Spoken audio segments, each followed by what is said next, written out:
My daughter had an accident at her study abroad destination. I need to borrow $2,000 for the plane fare. A sudden phone call from my son. What?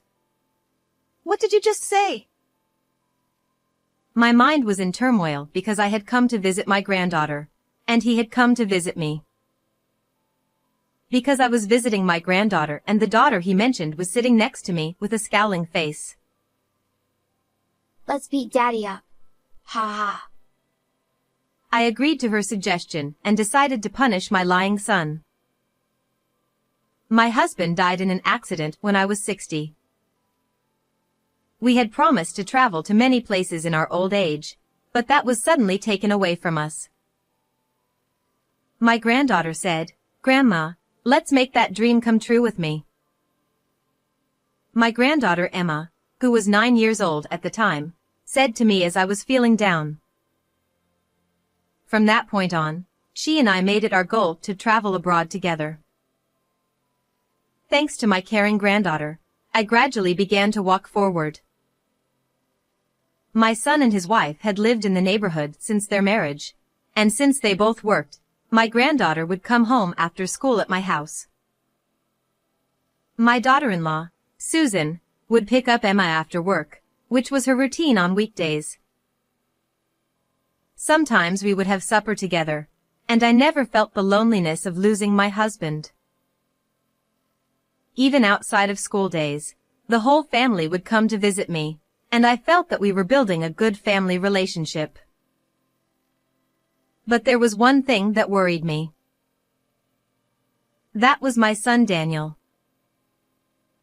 He kept changing jobs and could not find a stable job. I would have supported him if it was for career advancement, but the only reasons he gave were that he didn't like the job, he didn't like his boss, and so on. I don't get paid enough. That's how it is, isn't it? Every time you change jobs, you're starting from scratch. I know that, but I can't find a company that fits me. I blamed Daniel for coming to my house and blabbering, but it didn't seem to affect him at all. But he has a family, and he can't be talking like that himself. Don't give Susan and Emma a hard time. You need to buckle down and get to work. I used to say that every time I saw Daniel's face, as if I had a habit of saying it. He would reply, "Yes, yes, I know," but in the end he kept changing jobs after that. I was wondering what to do, but more importantly, I was feeling sorry for my daughter-in-law. I'm working too, and somehow it's all right. Susan smiled back at me, saying so. Nevertheless, I was feeling regretful because I wondered if I had not raised my son in the right way. However, there was no way my son could understand my feelings. Finally, he even started asking me for money from time to time. I can't do that, not even in a parent-child relationship. I'm sorry. Well, you might be putting Susan and Emma out on the street. Even though I refused, he kept bringing up his wife and granddaughter to gauge my reaction. When he said that, I couldn't prod him any further either. I understand. But make sure you use it for the both of them. Okay, leave it to me. Daniel replied in a light-hearted tone, and I gave him some money, but not much. Years later, as a junior high school student, Emma was interested in French. She learned it in class and became addicted to dramas and movies. From there, she studied hard and took French exams and passed them one after another. Then she began to think that she wanted to study abroad when she reached high school age. I'm glad you're getting your wish, but I guess I'm going to miss you. What are you talking about? I'm going abroad first and you're coming later. Then you will have a guide and you won't have to worry, right? my granddaughter said with a confident look on her face. I was so happy that I could not believe that she was thinking like that. She is really a sweet girl. I will do my best to support her. Then the months passed, and Emma was a freshman in high school. My son came to my house with a serious look on his face. I might not be able to send her to study abroad because I don't have enough money. Unlike Daniel's previous requests, this time it was about my granddaughter. I answered immediately without any worries. No problem, I will pay for it. What? Are you sure? I had no hesitation because I wanted to support Emma's dream and my husband's insurance money was still untouched. Of course, I knew that my son had been counting on me from the beginning. But I was more concerned for my granddaughter's sake. Emma put more and more effort into her French studies, and in the summer of her sophomore year of high school, she successfully went to France to study. And my son, whom I had been worried about, finally found a job at a company where he could settle down and work, and he told me that he would be able to do his best next time. However, he asked me to help him until his salary stabilized, and I agreed to support my granddaughter's living expenses abroad. It is for Emma's sake. We exchanged messages with my granddaughter and had occasional video phone calls to see how she was doing. At that time, Daniel was busy with work and was not at home much, and Susan often came to visit me by herself. So, I was happy to spend time with the three of us on the video phone sometimes, drinking coffee and talking about things like this and that. Then, 6 months after Emma had studied abroad, I had an idea. I said to my granddaughter, "This is kind of sudden, but do you mind if I come to visit you? I would love to celebrate your birthday with you." I sent an email to my granddaughter. She immediately replied, "Sure." I was so happy that I decided to go visit Emma at her place on her birthday. Since I was going there, I decided to ask my son and his wife if there was anything I could bring with me. She misses the taste of American candy bars. That's what she told me, and she handed me the candy bars.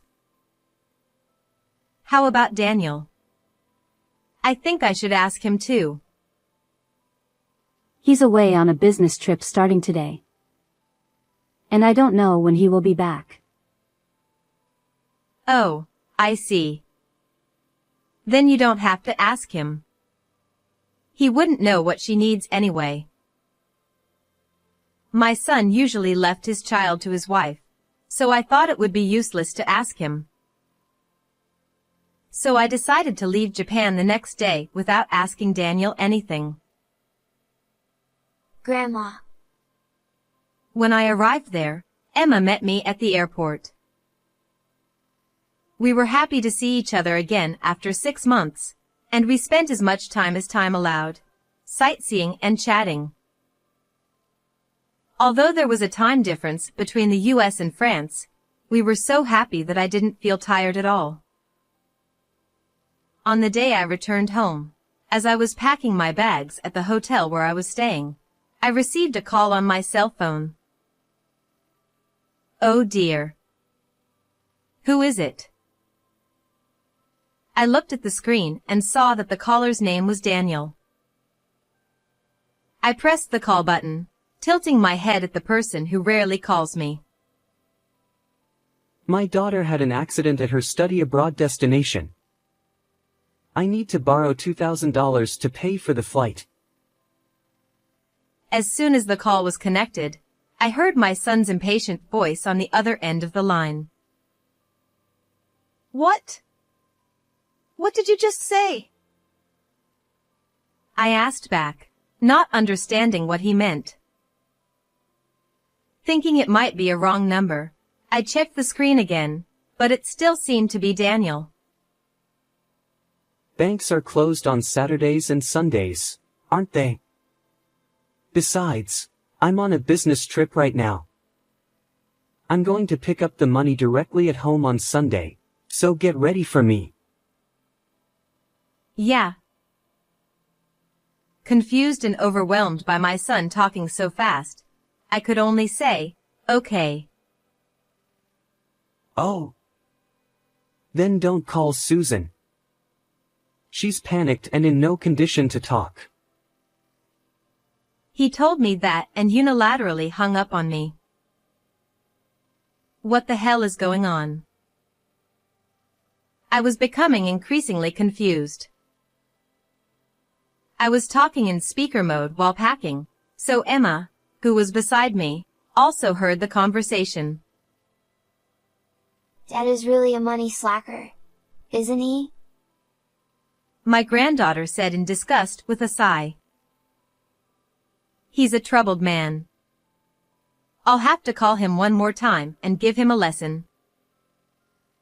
I mumbled and tried to pick up my phone. Wait, My granddaughter stopped me. let's beat Dad. Ha ha. A surprising suggestion from her. Well, that might be a good idea. I had already lost my patience with my son who was trying to get money from me by even telling a ridiculous lie that his own daughter had been injured. So I immediately agreed with Emma's suggestion. On the way to the airport, my granddaughter and I devised a plan to expose my son's evil and decided to trap Daniel. On the Sunday my son specified, I was at home after returning to Japan. I had a slightly thick envelope in my hand. Daniel had sent me a text message saying that he would be there around 10 o'clock, but he arrived a little earlier than the time. Hi, Mom. I pointed out to him that he sounded very carefree for someone who told me that his own daughter had been in an accident. I have to stay calm or I'm going to lose my mind. My wife is already having a hard time with all the crying and fussing. He suddenly looked very serious and said so with a downcast look on his face. I know how you feel. I felt the same way as you when your father had his accident. Sure, you were acting all stout-hearted back then. As I empathized with him, Daniel gently closed his eyes and looked up a little with an air of theatricality. I looked at my son coldly as I held out the envelope I had on hand to him. Here, I put a little more in the envelope. Thank you very much. Immediately, my son's eyes lit up and he immediately slipped it into the pocket of the jacket he was wearing, without even bothering to check the contents. Then he simply said, "Well," and hurried out the front door. But then, about an hour later, I heard Daniel's angry voice coming from the front door. "Mom." I slowly unlocked the door. Oh my goodness, what's going on? What do you mean by that? About what? It was obvious that he was annoyed by my blurted out response. You lied to me about the money being in the envelope. I was in big trouble. My son yelled at me loudly. Oh no, you are disturbing the neighbors with your yelling. Why don't you go inside for now? I told him in a calm voice and led him through to the living room. You know, I'm a busy man. Daniel followed me, mumbling something. But as soon as we entered the room, my son stopped moving. What? Why? Then he let out a startled cry and backed away. Dad, you. Long time no see. That's no wonder, because in the living room, there was my granddaughter and my daughter-in-law. Honey, welcome home. Susan, too, smiled, not quite a smirk, but more of a grim smile. Wait a minute. What does that mean? Confused, my son's mouth was still open. We're in the middle of a girls' party, Tilda. Isn't it? Mom and Grandma. Emma looked at her mother and me in turn and finally smiled at Daniel. He said, "Oh, is that so?" And then he slowly backed up a little bit. I thought he was going to run away from this place, but he couldn't. Sounds like fun, doesn't it? More importantly, you were wrong about Emma having an accident. Ah. At any rate, I'm glad she's safe. I looked at my son with a relieved expression. Oh, what? Maybe it's a scam or something. Then he pretended to be a blabbermouth and set the tone for us. Daniel, who thought I knew nothing about it, began to tell me how he had been duped. Well, now that he's been successfully trapped, let's get started. I looked down at my son's hand. Oh, no, I might have given him the wrong one, I said, and took the envelope from Daniel.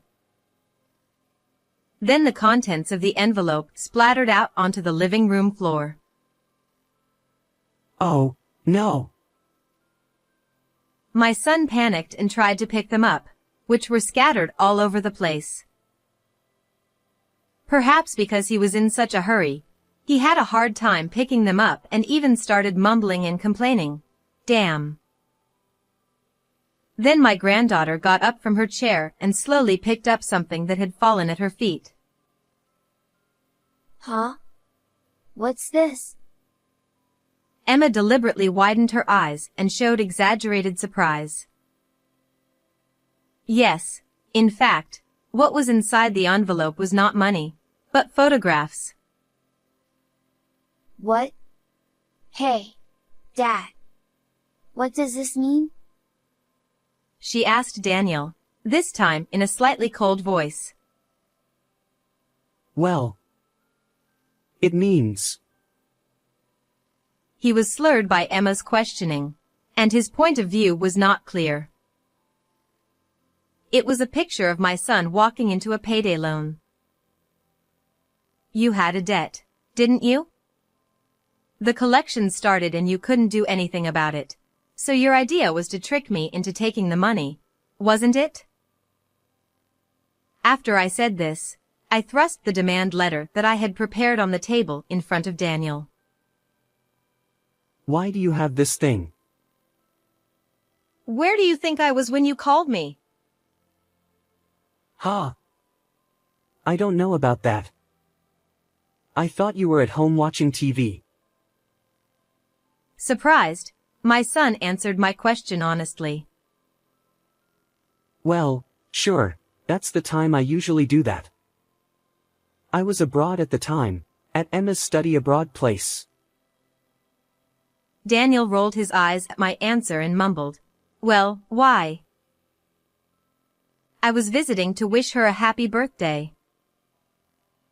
My son, whose head must have been spinning, didn't say anything back. After a while, however, he strode up to his wife and said, Hey! Why didn't you tell me my mom was overseas? You must have known about it anyway, now that you're here too. Daniel squealed at Susan as if to question her. Then his wife stood up and glared at my son. Yes, of course I did. I asked her to give Emma the candy bars. I couldn't talk to you since you never came home. Not to be outdone by him, Susan retorted at once. Daniel choked up and fell silent. I was calling my daughter-in-law after making plans with my granddaughter and deciding to trap my son. Then she didn't seem to be anxious. Finally. He even decided to pretend that even his own daughter had been in an accident. She was stunned. Everyone in the family knew that he had been sloppy with money for some time. In fact, when Susan was cleaning the house, she found a letter of debt demand addressed to Daniel. She was curious about what Daniel was doing with the money, so she apparently followed him several times and took a picture of him going into the payday loan. When I heard this story, I asked her to help me, and the three of us decided to punish Daniel. So this time, I pretended to be fooled once to lure you in. How was our performance, everyone? We gave an impassioned performance that even the Academy Award-winning actresses would have been surprised by, don't you think? Well, that's not all. There are still some interesting developments waiting for you, so please continue to watch the rest of the show. Don't be silly. You got me into a lot of trouble because of that. He did not check the contents of the envelope he received from me and gave it directly to the collection agency. So the person in charge opened the envelope to check the contents, and for the first time, he discovered that inside was photographs. He was asked, "Sir, what is this?" He apologized repeatedly, and he managed to get him released from there. That's why, Mom. I need to pay back the loan right away, so please lend me $2,000. Please, I beg you, for the rest of my life. My son had never learned his lesson, and he said the most outrageous things. But I ignored him and focused on him. Susan is paying for your living expenses, and I am paying for Emma's study abroad. Then what on earth is your debt for? That's none of your business. Oh. Is it something you can't tell me? As I slowly questioned him, Daniel became silent. Then I'll tell you. What? I took another picture from the table and fluttered it in front of him. I wonder if you were paying your dues to this woman. Yes, Daniel was having an affair and was spending money on his partner until he was in debt. Wait a minute, how much do you know about this? He looked at me as if he was looking at something horrible. Well, I guess that's understandable. After all, everything he did was being tracked. I'm the one who took that picture, too. I had complained to your mother about you coming home late, but I couldn't talk to her about the affair. Susan told Daniel in an angry voice. Apart from the demand letter, Susan had been suspicious of his late return home and had also investigated his relationship with a woman. Daniel, as expected, was doing evil, but Susan seemed to have put up with it without divorcing him because Emma was not yet an adult. Incidentally, as for this affair partner, it seems that the relationship started shortly before the granddaughter went to study abroad. My daughter-in-law once told me with a sigh that she just didn't know about it before, and that there might be something else. You're not only sloppy with money, you're sloppy with women. You're disgusting. Mom, you should break up with him as soon as possible. I'm fine without you. Dad. Emma firmly expressed her feelings and smiled at Susan. What the hell? You're a child, don't meddle in our marital affairs. My son, who did not seem to like that, shouted at my granddaughter as well. Besides, you're supposed to be studying abroad. Why are you here? Now that he realized it, he said, "I'm not letting you go there for fun." He accused her. I'm just back home temporarily. My grandmother is funding me quite a bit, and I came back to punish you with her. But even the airfare isn't free. My mom probably paid for it anyway. I just borrowed it from Grandma this time, and I promise to pay her back when I work. I'm not like you. My granddaughter retorted, and Daniel couldn't say anything to this and shut up. She was so much better than my son. Emma says this, too, and you should get a divorce. Susan thrust the divorce papers, with her column filled out, at Daniel. I would also appreciate alimony for the affair and child support, please. The son then made a fuss, claiming that there was no way he could pay. Emma. If Mom and Dad get divorced, you'll be in a lot of trouble, you know. You hear it's tough being a single parent, right? I'll be fine without you. Granddaughter easily dodged Daniel's attempts to hang on. Mom, please. Please tell Susan it's better not to leave me. My son, in desperation, now begged me. You'll have to take care of it yourself. The amount I was giving you for Emma's living expenses abroad and the amount transferred to her account are different. What does that mean? That's not important right now. No, it does matter. Let me be clear here now. He then confessed that he had taken some of the money he had received and transferred it to his daughter's account. You really are irredeemable, you know that? I don't want a child who cheats his parent. I want you to stay out of my life. Oh, no. I said coldly, and Daniel went into a state of abandonment and froze on the spot. The divorce between the son and daughter-in-law was subsequently finalized. Daniel was to be charged a lump sum of $42,000 in alimony and child support. He could no longer borrow from anywhere and asked me to loan him the money, but of course I firmly pushed him away. In the end, he sold the house and paid his alimony and other bills, but he was not able to pay back all of his debt from the payday loan, and some of the debt remained.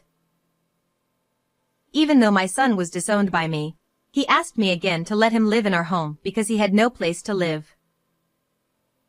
Of course, I told him that it was impossible. He is now working several part-time jobs in addition to his job in order to repay the debt.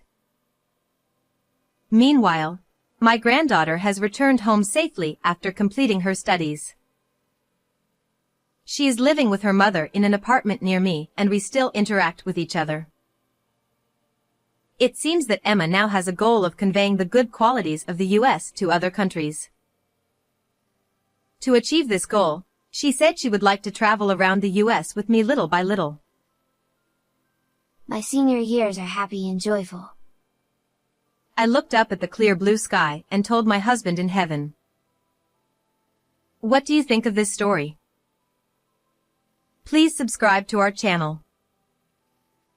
See you in the next video.